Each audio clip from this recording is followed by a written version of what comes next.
What about trade with other countries? Would that change at all? What would that look like? What would it look like trying to ship our oil to port so we can get it to the Asian markets, to the Asian countries?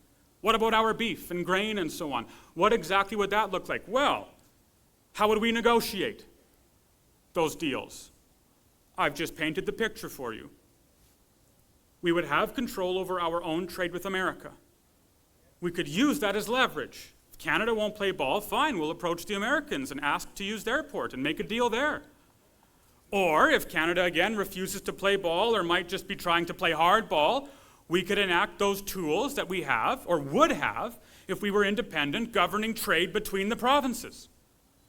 We would have all of these new opportunities available to us that we do not have available to us right now. You would even have the legal right, and again, I'm not saying you should do this due to uncertainty and so on, but you would have the legal right to control the flow of oil out of your province. Ottawa would no longer control it as they do right now with international pipelines. That's Ottawa's control, not ours, not Alberta's. All of these new tools available to us for the first time. And not only so, but of course, if Alberta were its own nation, it would be subject to segments of the UN Treaty on the Sea.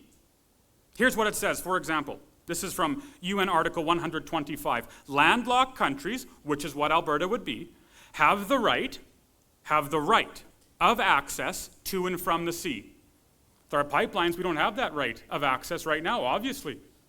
Secondly, Article 127, no customs or duties shall be imposed on such a nation. That is, it's not as though Canada could tax our oil at 50% if it went through BC to the coast.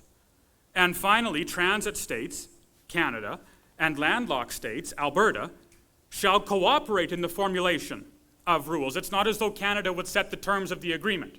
No, instead, it would have to be set between Alberta and Canada. But to be entirely honest, even though these articles exist in the UN, I have absolutely zero desire whatsoever to put my faith or my hope and trust in that institution.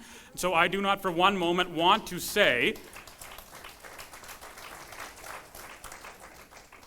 that this is what's going to happen because the UN exists. You know, you look at what they've done and you look at their historical failure to supposedly maintain the good, the rules that they're trying to uphold, and you realize they are a corrupted institution, and they are the last institution I would put Alberta's future in the hands of.